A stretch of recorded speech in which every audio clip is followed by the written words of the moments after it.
Hello everyone, जय हिंद। आज है 10 अक्टूबर और हम लोग पढ़ने वाले हैं 9 और 10 अक्टूबर से बनने वाले करंट अफेयर्स के महत्वपूर्ण क्वेश्चन। तो चलिए शुरू करते हैं। पहला क्वेश्चन है, हाल ही में अनाथ बच्चों के लिए योजना बनाने वाला पहला राज्य कौन सा है? तो इसका राइट आंसर है हिमाचल प्रदेश। यानी कौन सा राज्य है? तो हिमाचल प्रदेश ऐसी योजना बनाने वाला राज्य बना है। डिटेल देख लेते हैं। तो इस योजना का नाम है सुख आश्रय योजना है और इस योजना के माध्यम से अनाथ बच्चों व अन्य वंचित वर्गों के जीवन स्तर में सुधार लाने का भी प्रावधान किया गया है। इस योजना के तहत इसमें इन बच्चों को न केवल आर्थिक सुरक्षा प्राप्त होगी अपितु वे स्वावलंबी बनने के लिए भी प्रेरित होंगे। यदि हम बात करें हिमाचल प्रदेश की, तो हिमाचल प्रदेश की राजधानी है शिमला, ग्रीष्मकालीन है शिमला और धर्मशाला है शीतकालीन। मुख्यमंत्री हैं सुखविंदर सिंह सुक्खू, राज्यपाल हैं शिव प्रताप शुक्ल। राष्ट्रीय उद्यान की बात करें तो पिनघाटी राष्ट्रीय उद्यान, ग्रेट हिमालय नेशनल पार्क और रेणुका वन्यजीव अभ्यारण्य। प्रमुख बांधों की बात करें तो महाराणा प्रताप सागर बांध है। प्रमुख लोक नृत्य की बात करें तो धमान, छपेली, महाथू, नटी, डांगी, चंबा, ये सब वहाँ के लोक नृत्य हैं। अगला क्वेश्चन है, प्रधानमंत्री स्वनिधि योजना ने कितने लाख स्ट्रीट वेंडर्स को कवर करने का लक्ष्य हासिल किया? तो इसका राइट आंसर है 40 लाख। कितने लाख? तो 40 लाख। डिटेल देख लेते हैं।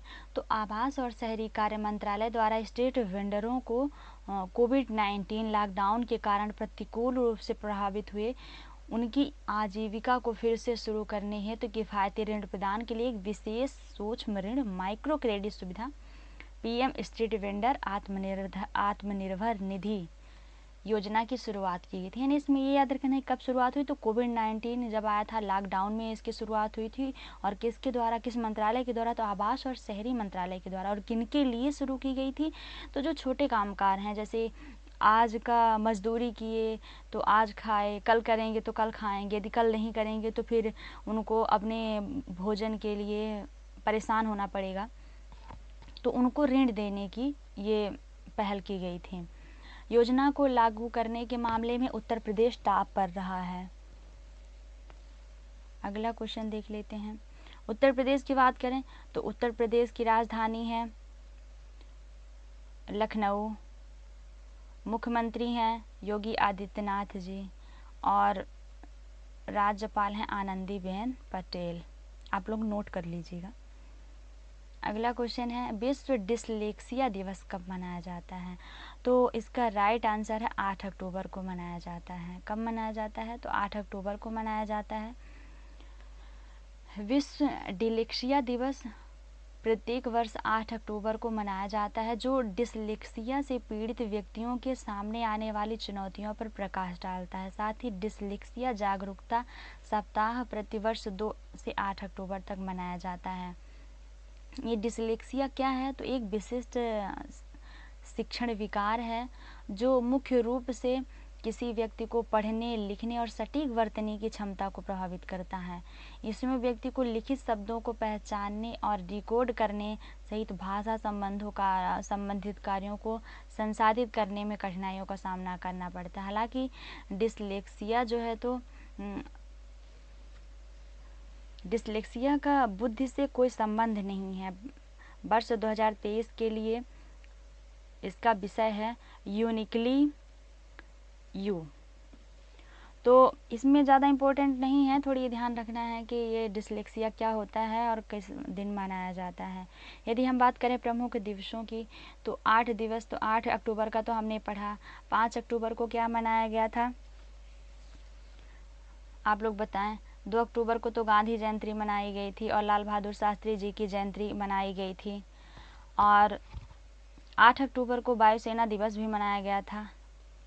आप लोग इसे भी ध्यान रखिएगा, वायुसेना दिवस 8 अक्टूबर को ही मनाया गया था। और 8 अक्टूबर को ही डिसलेक्सिया दिवस भी मनाया जाता है। 5 अक्टूबर को क्या मनाया गया था? आप लोग कमेंट में बताएं। और 9 अक्टूबर को क्या मनाया गया था? इसको भी आप लोग कमेंट में बताएं। हम लोगों ने डिसलेक्सिया पढ़ लिया। आगे देखते हैं। अगला क्वेश्चन है, हाल ही में साहित्य में नोबेल पुरस्कार किसे प्रदान किया गया? तो इसका राइट आंसर है जान फांसे को प्रदान किया गया है। जो कैटलिन कारिको हैं इनको भौतिकी में दिया गया है नोबेल पुरस्कार। और ये जो सुधा मूर्ति जी हैं तो इन्हें सुधा मूर्ति जी को ग्लोबल इंडियन अवार्ड पाने वाली पहली भारतीय महिला है। यानी सुधा मूर्ति क्या है? तो ग्लोबल इंडियन अवार्ड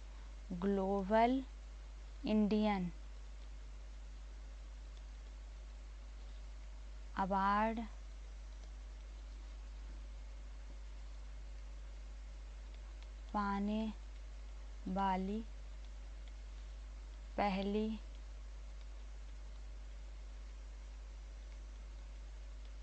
भारतीय महिला है।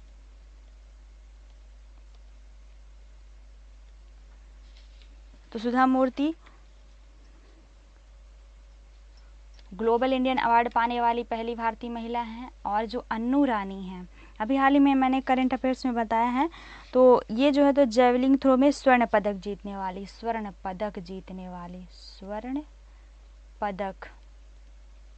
जीतने वाली पहली भारतीय महिला एथलीट बनी हैं।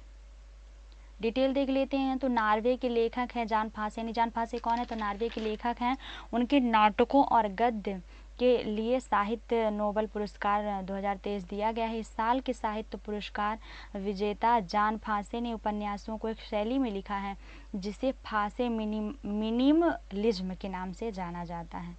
अगला क्वेश्चन है, हाल ही में नरेंद्र मोदी ने किस राज्य में एनएमडीसी के लिए ग्रीन फील्ड स्टील प्लांट को राष्ट्र को समर्पित किया है? तो इसका राइट आंसर है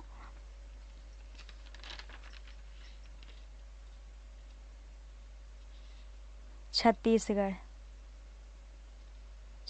के बस्तर जिले में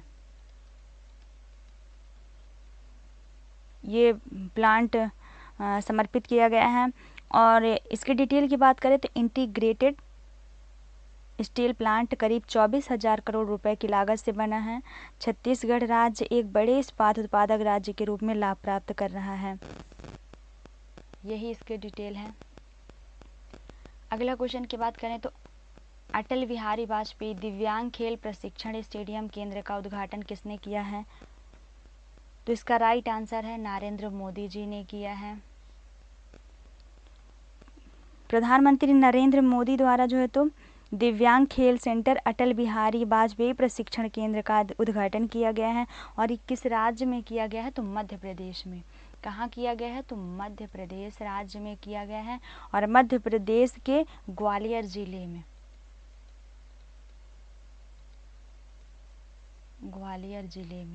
मध्य प्रदेश के ग्वालियर जिले में ये बनाया गया है।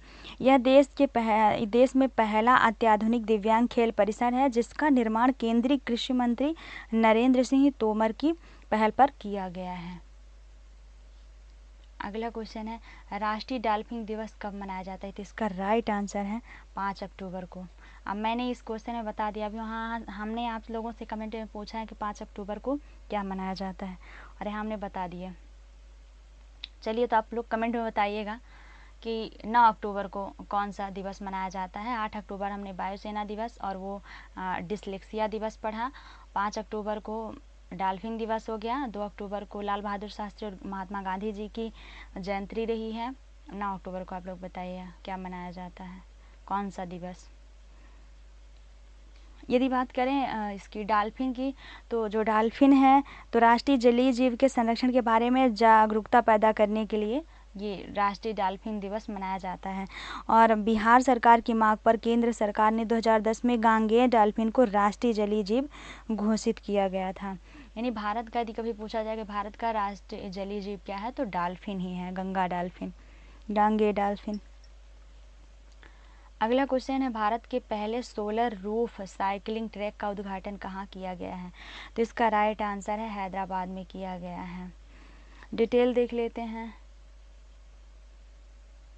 तो हेल्थ वे नाम का यह इनोवेटिव ट्रैक विश्व स्तर पर अपनी तरह का दूसरा ट्रैक है। जो विश्व में प्रथम ट्रैक था तो वो साइकिलिंग ट्रैक दक्षिण कोरिया में डेजान और सेजोंग के बीच है। इसका मुख्य लक्ष्य है बच्चों को साइकिलिंग चलाने और गतिशीलता के बारे में उत्साहित करना है, ताकि भविष्य में जीवन शैली से संबंधित बीमारियों से बचा जा सके। सोलर रूफ साइकिलिंग ट्रैक की लंबाई कितनी है? तो 23 किलोमीटर है।